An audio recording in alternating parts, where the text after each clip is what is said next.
Have you ever witnessed a moment where power meant nothing and truth meant everything? A single instant where the weight of history crushed the armor of rank and a general stood humbled before a warrior whose ancestors knew this land long before flags claimed it? Before we begin this story that military archives tried to bury, tell us in the comments where you are watching from. And if you believe these forgotten truths deserve to be told, subscribe to this channel. We need your help to keep bringing these classified moments to light. Fort Huachuca, Arizona, October 1944. The desert sun hammered down on the parade ground with the same merciless intensity it had for 10,000 years, long before any fort stood there, long before any general gave orders on land that once belonged only to the wind and the Apache. The heat shimmered off the packed earth, distorting the air into liquid waves that made the distant mountains seem to breathe. This was Apache country. It had always been Apache country. And on that October afternoon, everyone on that base was about to remember that. Major General Thomas Clayton Rutherford arrived at Fort Huachuca with a reputation forged in the European theater.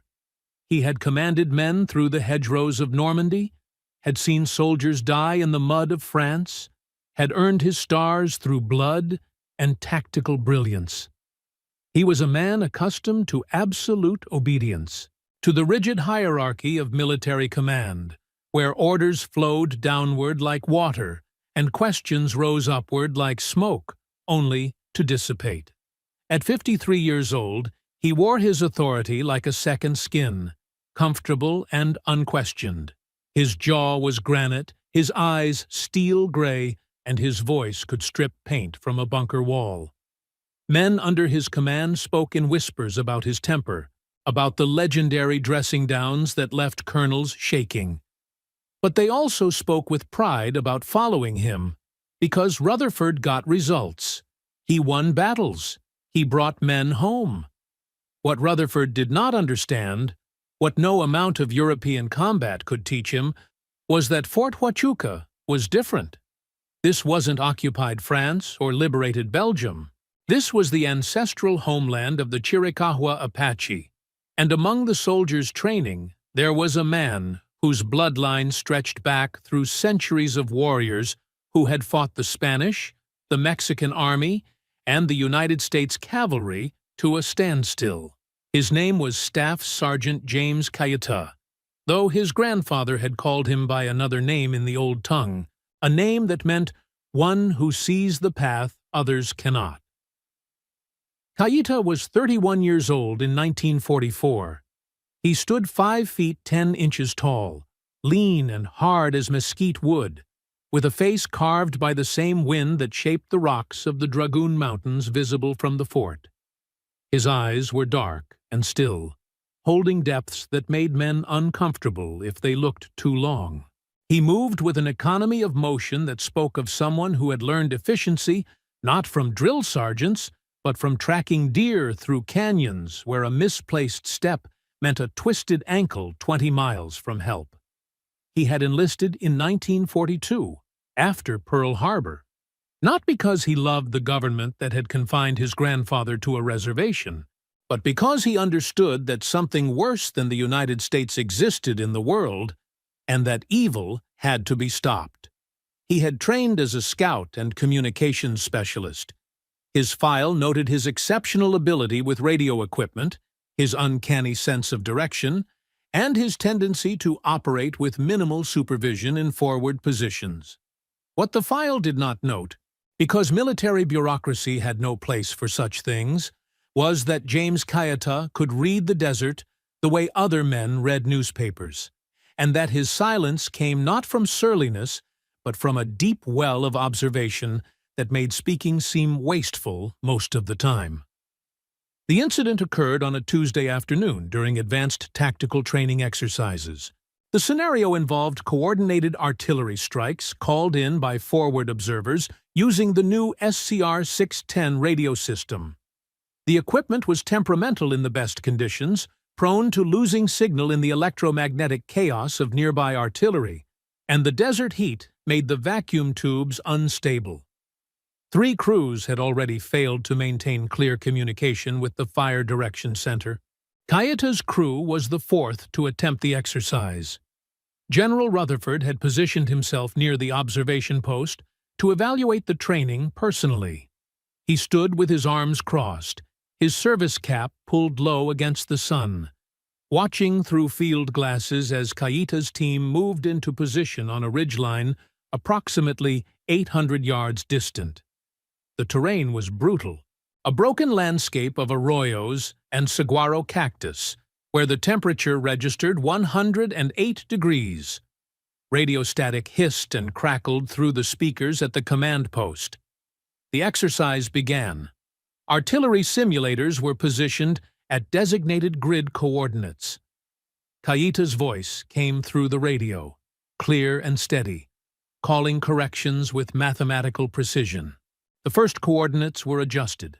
The second set followed, flawless. But on the third transmission, the radio signal broke into fragmented static. Rutherford's jaw tightened. He had seen this failure 3 times already today. The desert was eating these radios alive. Then something unexpected happened. The static cleared for exactly 4 seconds. In that window, Kayita transmitted not the expected grid coordinates, but a completely different set of numbers, followed by a single word that made no sense in standard military communication protocol. The Fire Direction Center operator looked confused, glanced at his supervisor, and began to request clarification when Rutherford snatched the microphone from his hand. "Sergeant Kayita, what the hell was that transmission? Repeat your coordinates using proper format. Immediately." Silence. Static hissed like a nest of snakes. Then Kayita's voice returned, still calm, still steady. "General, respectfully, the coordinates I transmitted are correct for the adjusted scenario. Wind has shifted 13 degrees northeast. Terrain elevation at the target zone requires compensation for—" "I did not ask for a meteorology lesson, Sergeant. I asked for proper radio protocol. You will transmit using the format you were trained to use, or you will remove yourself from that radio and let someone competent take over." There was a pause. Every soldier within earshot of the command post had gone silent. The artillery simulators sat quiet in the distance. The desert wind moved through the creosote bushes with a sound like whispered warnings. Kayita's voice came back, and for the first time there was an edge to it, subtle as a blade hidden in a sleeve. "General, I was transmitting in proper format. The word I used at the end was a verification code for adverse conditions. It's in the technical manual, Section 12, Subsection 8. I am following protocol exactly as written." Rutherford's face flushed red beneath his tan. His hands gripped the microphone so hard his knuckles went white. "Do not lecture me about protocol, Sergeant. I have been reading technical manuals since before you were born. If I say you violated procedure, then you violated procedure. Now get off that goddamned radio before I have you brought up on charges for insubordination." What happened next was witnessed by 47 soldiers, 2 lieutenants, and 1 captain, who would later testify in the informal inquiry that followed. The radio went silent for 10 seconds. Then Kayita's voice returned, and it was different. Still calm, still controlled, but carrying something that made the hair on several soldiers' necks stand up. It was the voice of someone who had decided to speak a truth regardless of consequence. "General Rutherford, I will leave the radio as you order. But I need you to understand something first. That verification code I used, it wasn't in the manual when you read it. It was added 6 weeks ago by Lieutenant Colonel Harrison after the equipment failures at Fort Bliss killed 2 men during live fire exercises. The code tells Fire Direction that the observer is experiencing equipment malfunction but has visual confirmation of targets. Using it has saved lives. Not using it has cost lives. I used it because it was the right thing to do, the accurate thing to do, and because soldiers' lives matter more than any general's ego. Sir. The silence that followed was absolute. Even the wind seemed to hold its breath. Rutherford stood frozen, his face cycling through shades of crimson. The soldiers around him had stopped pretending to work. They simply stood, witnessing something that would become legend. Rutherford exploded. His voice, when it came, was a roar that echoed off the distant mountains. "You arrogant son of a bitch! You want to talk about soldiers' lives?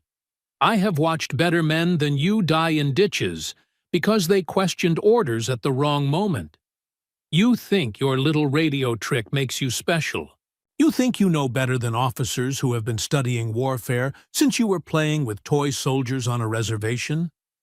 Get your ass back to this command post right now, Sergeant.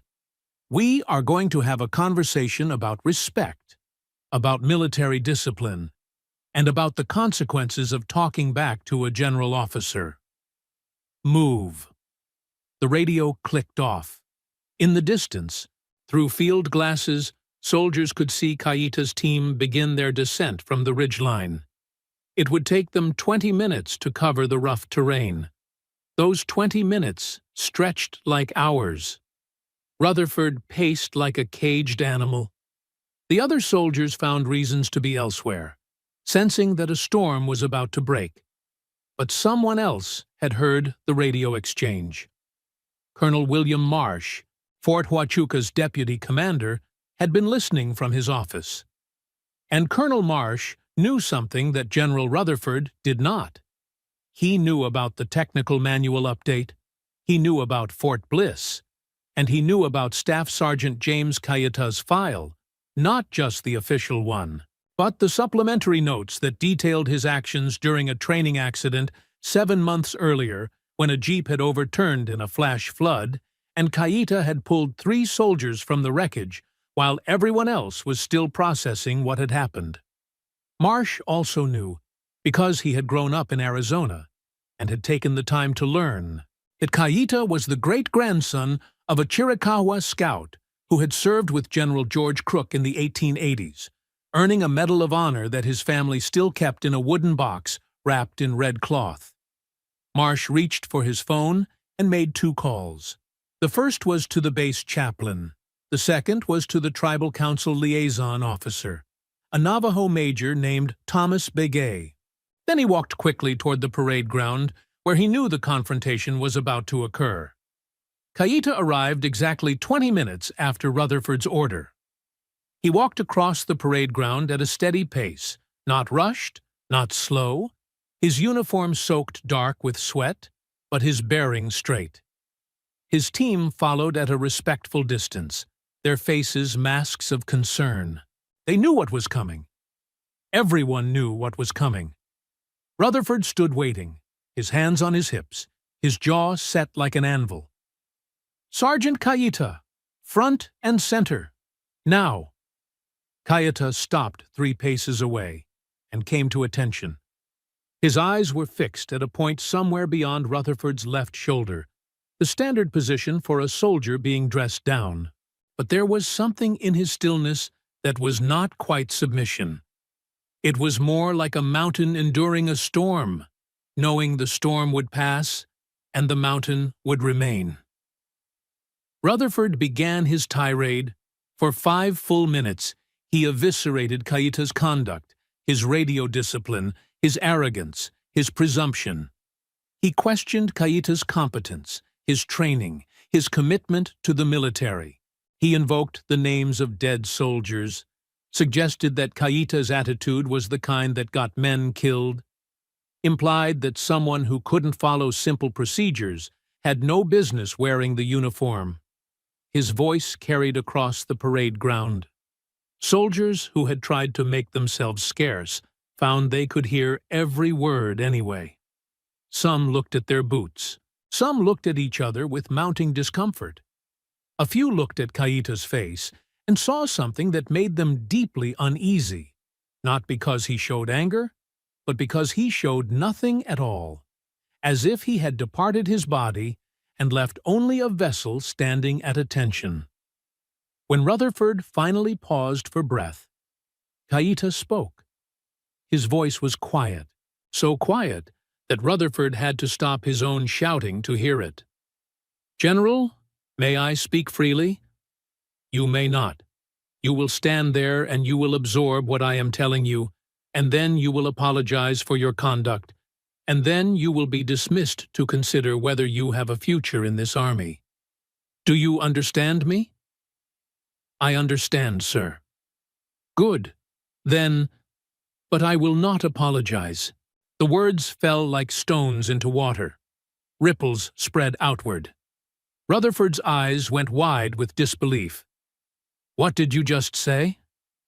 "I will not apologize, sir. Because I did nothing wrong. I followed protocol exactly as it was written. I prioritized the safety of soldiers and the success of the mission. If that makes me insubordinate in your eyes, then I accept whatever punishment you choose to give. But I will not apologize for doing my job correctly." Rutherford took a step forward, closing the distance until he was inches from Kaita's face. His voice dropped to a deadly whisper that somehow carried to every ear on the parade ground. "You think you're brave, Sergeant? You think this is courage? This is stupidity. This is career suicide. I can break you. I can have you digging latrines until this war ends, and you're too old to remember your own name. Do you understand what you're throwing away?" Kaita's eyes finally moved, finally met Rutherford's directly.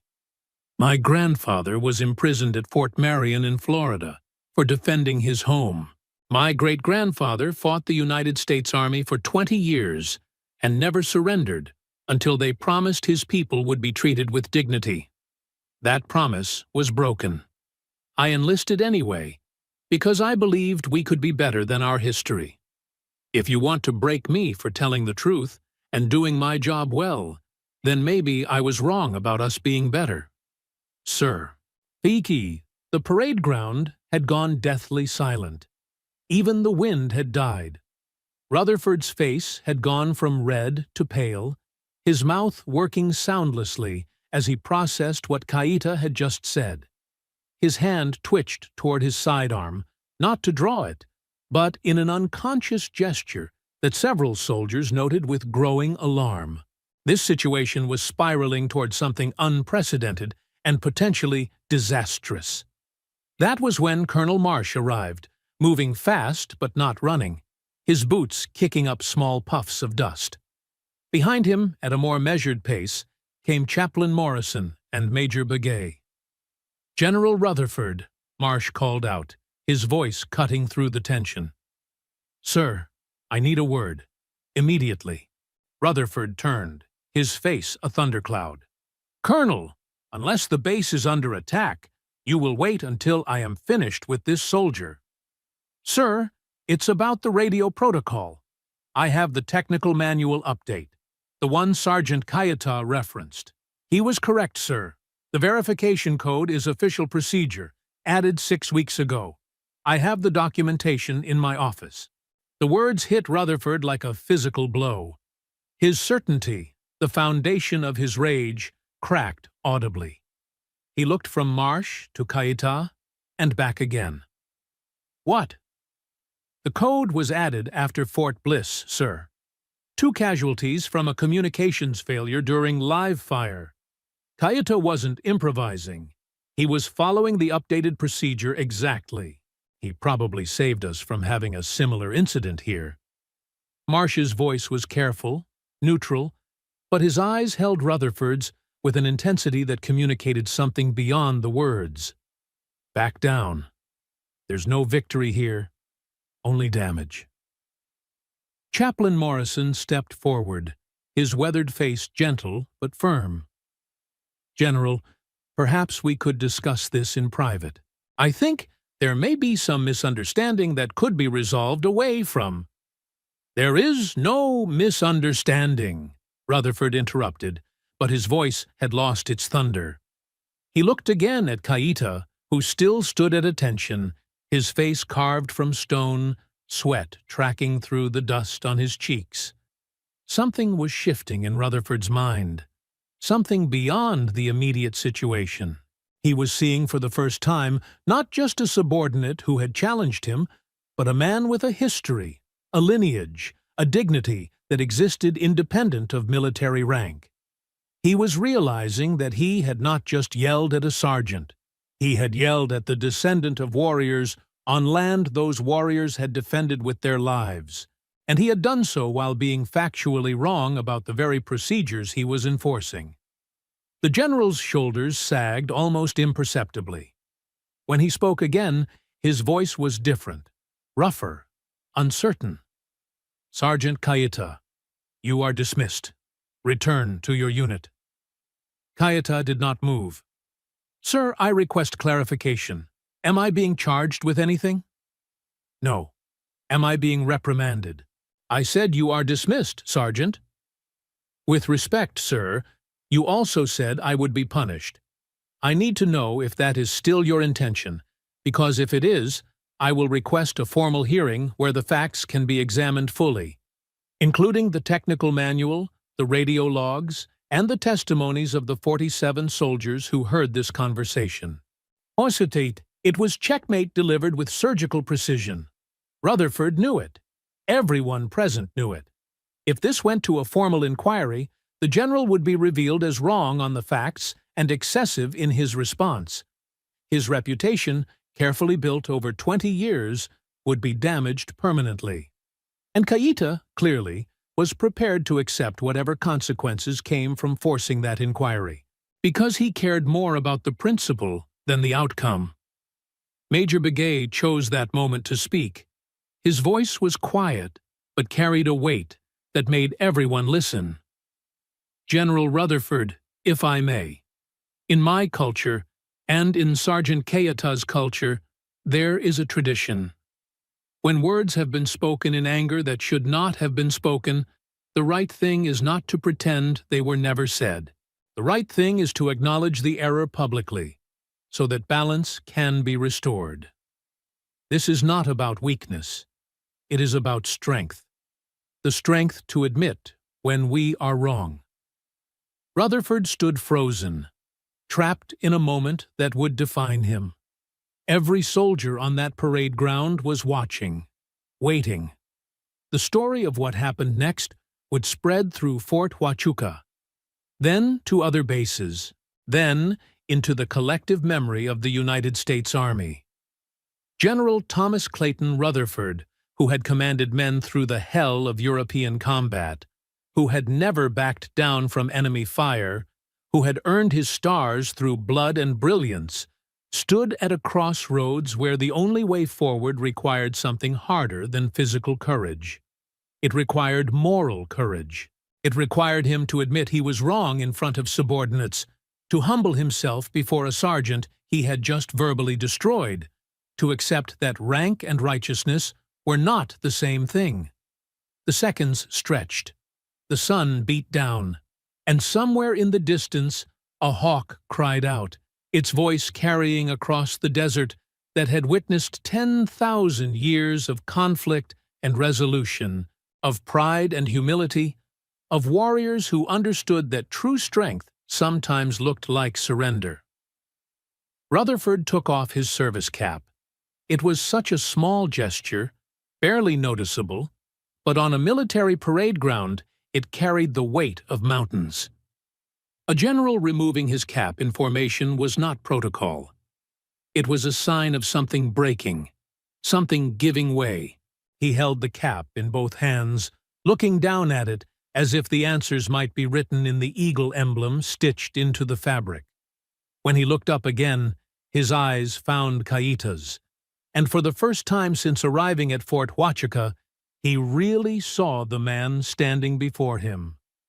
"Sergeant Kaita," he began, and his voice was steady now, stripped of rage and thunder. reduced to something more fundamental. I owe you an apology. I owed it to you 5 minutes ago, and I owe it to you now in front of these soldiers. He turned slowly, making eye contact with the assembled troops. All of you need to hear this. I was wrong. I was wrong about the radio protocol. I was wrong to question Sergeant Kayata's competence, and I was wrong to let my temper override my judgment. He turned back to Kayita. You did your job exactly as you were trained to do it. You followed updated procedures that I should have been aware of but wasn't. You prioritized mission success and soldier safety over your own comfort, even when it meant challenging a general officer. That takes a kind of courage I apparently needed to be reminded about. He paused, and something shifted in his expression, a recognition of deeper layers. Your grandfather and great-grandfather were warriors, real warriors, not just soldiers. They fought for what they believed in against impossible odds. I can respect that, even though they fought against my army, maybe, especially because they fought against my army and never broke. You come from that same steel, Sergeant. I should have seen it sooner. Rutherford came to attention and rendered a formal salute. I apologize, Sergeant Kayita, and I thank you for your service to this country, even though this country hasn't always deserved your family's service. The silence that followed was different from the earlier silence. This one was not brittle with tension, but heavy with emotion.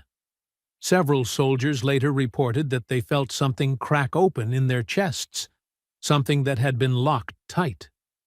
Major Begay closed his eyes briefly, and when he opened them, they were wet. Colonel Marsh exhaled a breath he seemed to have been holding since the confrontation began. Kayita returned the salute with precise military bearing, but when he lowered his hand, he did something unexpected. He spoke in a language that perhaps only Major Begay understood, words that rolled like thunder over distant mountains, harsh and beautiful at once. Then he translated, My grandfather taught me that a man's worth is not measured by how many times he wins, but by what he does when he realizes he was wrong. You have honor, General. Thank you for seeing me as more than just a sergeant. What happened in the weeks following that October afternoon became the subject of considerable discussion throughout Fort Huachuca and eventually across the broader military. Rutherford did not try to bury the incident. Instead, he did something that shocked many of his peers. He requested that the entire encounter be documented in official after-action reports, including his initial error and subsequent apology. He wrote a letter to Lieutenant Colonel Harrison at Fort Bliss, commending the implementation of the updated radio protocol and requesting that all officers under his command receive immediate briefings on the changes. He also requested that Sergeant Kayita be assigned as his personal liaison for training exercises involving communications equipment, effectively promoting him to a position of considerable authority without changing his rank. But the most significant change occurred in how Rutherford began to view the soldiers under his command, particularly those whose heritage connected them to the land where they now trained. He started attending cultural briefings offered by Major Begay.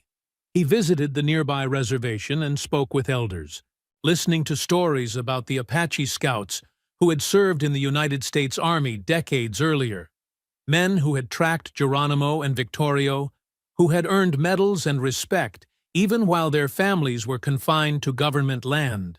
He learned about Kayita's great-grandfather, a scout named Alchese, who had received the Medal of Honor from President Theodore Roosevelt, and he began to understand the complex legacy that men like Kayita carried, the weight of serving an institution that had once tried to destroy their people. In his private journal, recovered years later by military historians, Rutherford wrote an entry dated November 7, 1944. I thought I understood warfare because I had seen combat in Europe. I thought I understood command because I had led men through hell and brought them home. but I did not understand that some battles are fought not with bullets and artillery, but with words and recognition, with the courage to admit error, and the wisdom to learn from those we might otherwise overlook. Sergeant Kayata taught me more about leadership in 5 minutes than I learned in 20 years of military service. He taught me that rank means nothing if it is not tempered by respect, and that the men who question orders are sometimes the ones we should listen to most carefully. I wonder how many other sergeants I have failed to see, how many other voices I have silenced without realizing what I was losing. The incident's impact rippled outward in ways no one could have predicted. Other Native American soldiers at Fort Huachuca began to speak more openly about their experiences, their suggestions for improving training protocols based on skills learned from their communities. A Navajo corporal named Harold Yazzie proposed modifications to camouflage techniques that proved highly effective in desert environments.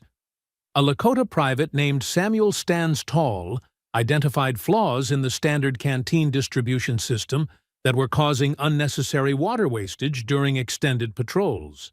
These were men who had been present, watching, offering ideas in quiet ways that had been dismissed or ignored. Rutherford's apology to Kayita opened a door that had been locked, and through that door came insights that saved lives in the Pacific Theater when Fort Huachuca trained troops deployed to fight in jungles and islands where the skills of tracking, silent movement, and survival meant the difference between mission success and catastrophic failure. In January 1945, Kayita was promoted to technical sergeant and awarded a commendation for his contributions to communications protocols. The ceremony was held on the same parade ground where Rutherford had yelled at him 3 months earlier. The general personally pinned the stripes to Kayita's uniform, and this time when they stood face to face, there was no anger, no tension, only mutual respect between two warriors who had found common ground in the most unlikely way. But there are elements of this story that the official records do not capture, shadows that lurk at the edges of documented history. In the months following the incident, several soldiers began reporting strange occurrences on the base, particularly near the old observation posts where Kayita had been positioned during that fateful radio exercise.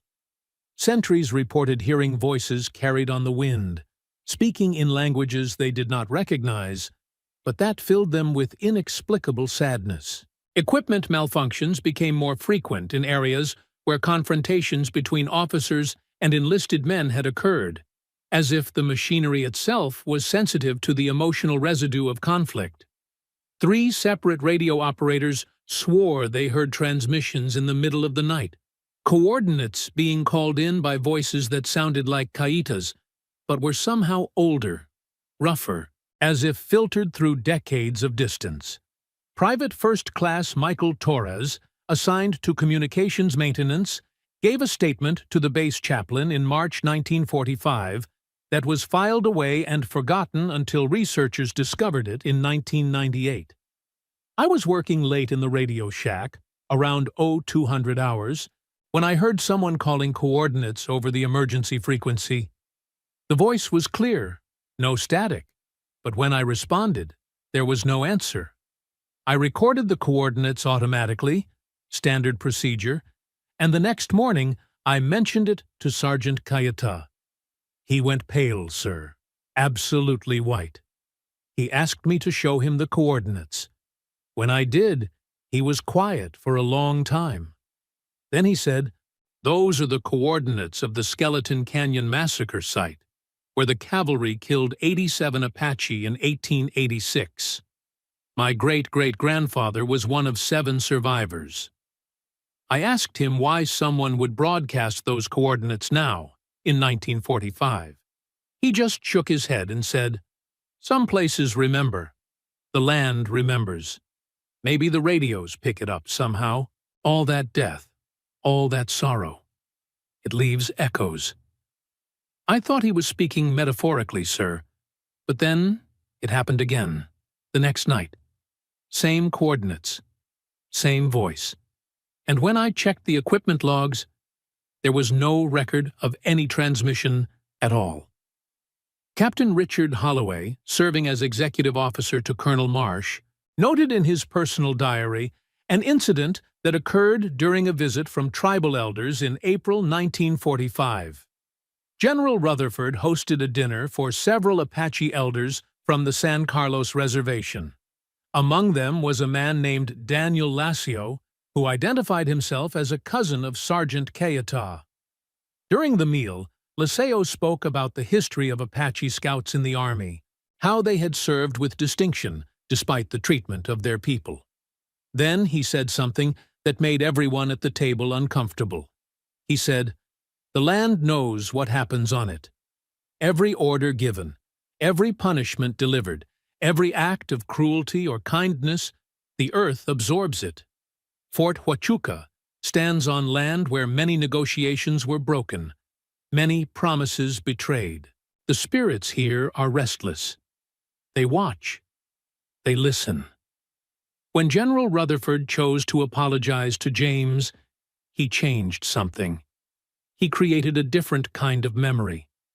Maybe that will help quiet some of the restlessness. General Rutherford asked what he meant by restless spirits.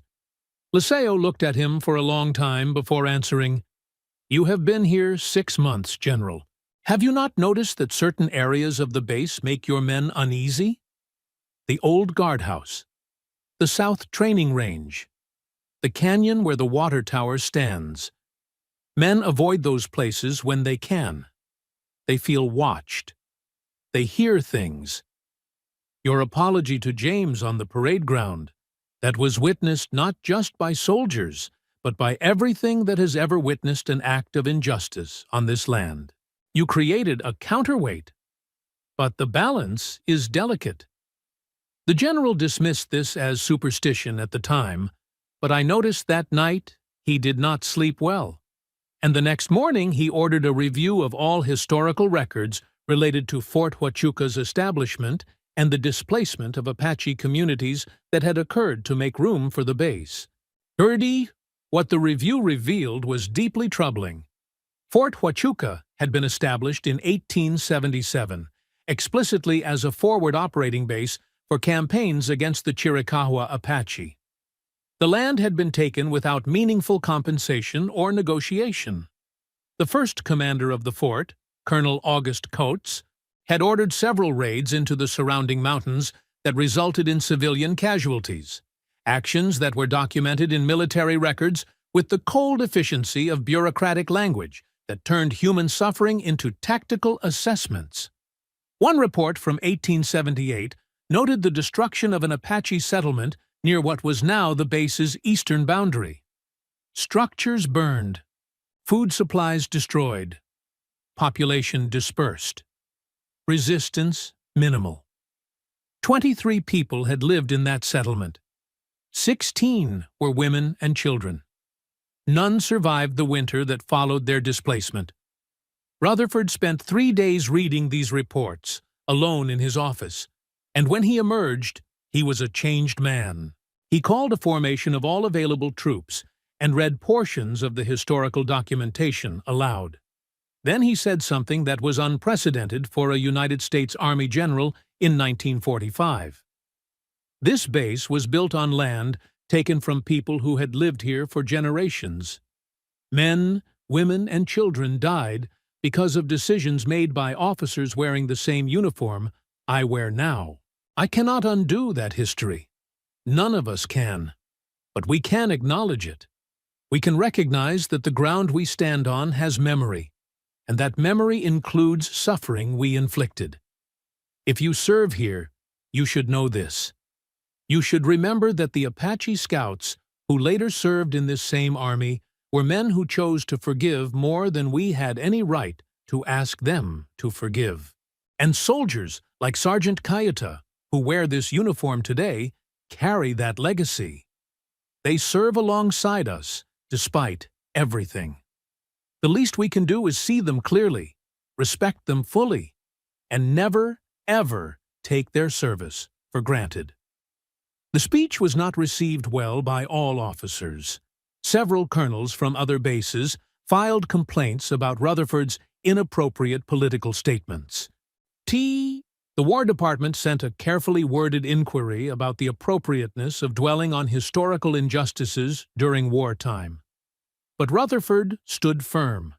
He responded that understanding the full context of military service, including the complex relationship between the United States Army and Native American communities, was essential for building the kind of force that could defend American values abroad without hypocrisy. The inquiry was quietly dropped, though Rutherford's career advancement stalled permanently. He never received a third star. He never commanded a division in combat again. But he seemed unbothered by these consequences. In a letter to his wife, dated June 1945, discovered in family archives, he wrote, "I would rather be a general who lost his career for doing right than one who advanced by staying silent about wrong. James Cayeta taught me that. A sergeant taught a general what honor actually means. I consider that a fair trade for a star I will never wear." Cayeta himself was deployed to the Pacific Theater in July 1945, attached to a signals intelligence unit operating in the Philippines. His record from that deployment is heavily redacted, classified even decades later, but the portions available indicate he served with distinction, received 2 Bronze Stars, and was personally commended by General Douglas MacArthur for actions that remain unspecified. He returned to Fort Huachuca in March 1946 and was promoted to Master Sergeant. He served until 1963, when he retired with full honors after 21 years of service. He returned to the San Carlos Reservation and lived quietly, working as a teacher and community liaison.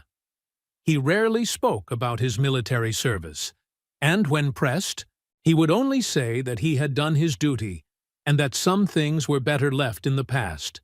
But there are stories, whispers passed down through families, testimonies given to tribal historians, fragments of truth that official records never captured.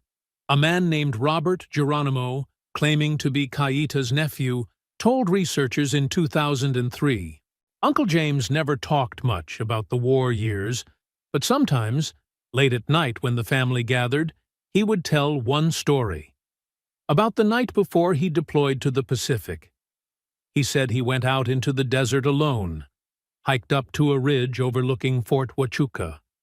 He sat there all night, watching the lights of the base, thinking about his grandfather who had been imprisoned for defending this same land, thinking about the general who had learned to see past his own anger. He said that just before dawn, he heard singing. Traditional songs, the old warrior songs his grandfather had taught him when he was a boy. But there was no one else on that ridge, just him and the wind and the rocks. He said he felt a presence, something that had been waiting for a long time, and that night it released him. Released him from the burden of anger, from the weight of history. He felt forgiven, he said, not by the army or the government, but by the land itself, for choosing to serve despite everything. He said that after that night, he never doubted his choice again. Sanadi, General Thomas Clayton Rutherford, died in 1978 at the age of 87. His obituary in the New York Times noted his service in World War II, his tactical innovations, his role in establishing advanced communications protocols. But it did not mention Fort Huachuca, or an Apache sergeant, or a public apology on a desert parade ground. That story survived only in military folklore, passed from soldier to soldier, embellished in some tellings, diminished in others, but always containing the same essential truth. A powerful man had been wrong, and he had possessed the courage to admit it publicly. Yet there are aspects of this story that remain unsettling, questions that documentation cannot answer. The strange radio transmissions at Fort Huachuca never stopped. They continued sporadically for decades, always on emergency frequencies, always broadcasting coordinates that corresponded to sites of historical violence. In 1968, a communications specialist named Laura Brennan reported hearing conversations in Apache over military radio channels, detailed discussions of troop movements and battle strategies that matched no known current operations. Investigation revealed that the conversations described cavalry movements from the 1880s, tactical discussions that had actually occurred based on archived military journals, but spoken as if they were happening in real time. The equipment showed no malfunction. The transmissions simply existed, echoing across nearly a century. In 1989, Fort Huachuca opened a small museum dedicated to the history of communications technology in the military. Among the exhibits was a display about the SCR-610 radio system and the protocol changes implemented after Fort Bliss. The curator, a retired colonel named Douglas Martinez, included a brief mention of Sergeant James Cayeta and the incident with General Rutherford. Within a week of the museum's opening, the radio equipment in the display case began turning on by itself. Security footage showed the dials moving, the tubes glowing faint orange, but no power source was connected. Technicians dismantled the equipment and found nothing unusual, but visitors reported hearing faint voices coming from the display, speaking in English and Apache, coordinates and confirmations, the routine communications of soldiers long dead performing duties in a war long finished. The display was eventually moved to a less prominent location, then removed entirely in 2007 after a group of Apache veterans visited the museum. And one of them, a man in his 80s who had served in Vietnam, stood in front of the radio equipment and began to weep. He said he recognized one of the voices. He said it was his grandfather's voice. A man who had died in 1953, a man who had served as a scout with General Crook, and who had witnessed the transformation of Apache homeland into military reservation. The old veteran said his grandfather was still calling coordinates, still doing his duty, still trying to protect a land and a people who could not be fully protected. The museum director, uncomfortable with the incident and the attention it was drawing, quietly had the equipment disposed of. But the voices continued. Other exhibits began experiencing similar phenomena. The museum closed for renovations in 2008, and many of the historical displays were never reinstalled.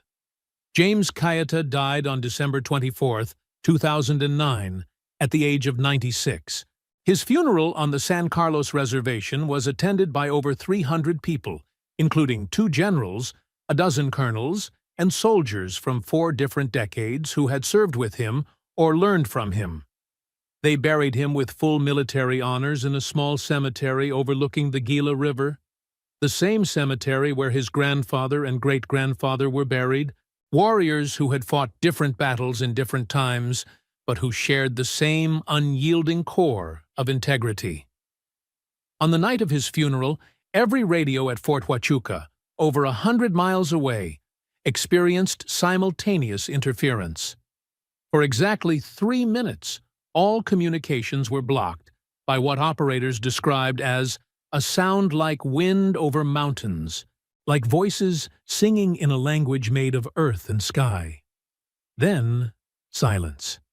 Perfect, absolute silence. And when communication resumed, everything functioned normally, better than normally, as if some long-standing source of static had finally been removed. The official explanation blamed solar flare activity. But the soldiers who were there, who heard the singing wind and felt the sudden clarity that followed, they told a different story. They said it was a departure, a final release. They said that Sergeant James Cayeta, who had spent his life balancing between 2 worlds, had finally been allowed to choose just one. And they said that somewhere in the mountains above Fort Huachuca, on ridges where observation posts once sat, and radios crackled with coordinates and confirmations, there is still an echo, not of voices calling positions or reporting targets, but of something older and deeper, the echo of a moment when a general chose humility over pride, when a sergeant chose truth over safety, and when two men from vastly different worlds found a way to meet on common ground and recognize each other's humanity. But some say the story is not over.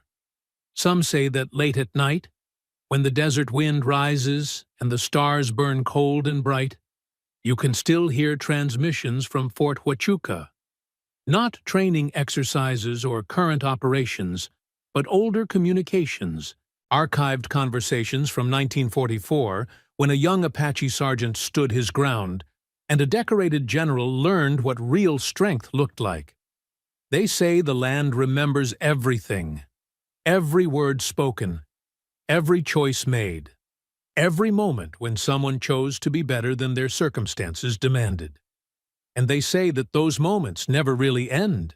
They just wait in the spaces between then and now, ready to be discovered again by anyone willing to listen. If you find yourself in southern Arizona, near the mountains that have watched empires rise and fall, near the desert that has absorbed the blood of warriors from a dozen different nations, listen carefully. You might hear coordinates being called. You might hear a voice, calm and steady, speaking truth into static. You might hear an apology that changed more than just one man's career. You might hear the echo of what it means to choose honor over ego, truth over comfort, recognition over rank. And if you hear these things, remember that such moments are rare gifts in a world that often rewards the opposite. Remember that we live in an age where humility is mistaken for weakness and pride is confused with strength. Remember that every choice we make creates an echo, and some echoes last longer than stone.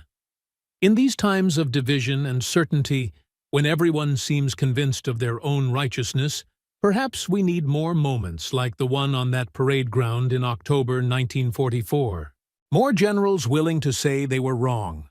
More sergeants willing to stand firm in truth even when it costs them. More witnesses willing to remember that real courage sometimes looks like surrender, and real strength sometimes looks like an apology. The Bible tells us in Proverbs that pride goes before destruction, and a haughty spirit before a fall. It tells us in James to be quick to listen and slow to speak. These are not just ancient wisdoms. They are survival instructions for souls navigating a world where power often blinds us to truth. General Rutherford learned this lesson at the feet of a sergeant who carried the dignity of 10 generations of warriors. And in learning it, he became something more than just a military commander. He became a man who understood that serving God means serving truth, regardless of who speaks it or what uniform they wear. Turn to Jesus Christ, who taught that the last shall be first and the first shall be last, who washed the feet of his disciples and told them that greatness is found in service. Turn to God, who sees past rank and race and reputation to the truth of who we are and what we choose. The story of James Cayeta and Thomas Rutherford is not just military history. It is a parable for our age, a reminder that redemption is always possible and that the courage to admit error is more powerful than the pride that maintains it. Listen to the wind. Listen to the echoes. And when you hear coordinates being called from mountaintops where observation posts once stood, remember that some truths are eternal, some duties never end, and some voices speak forever if we have the courage to hear them.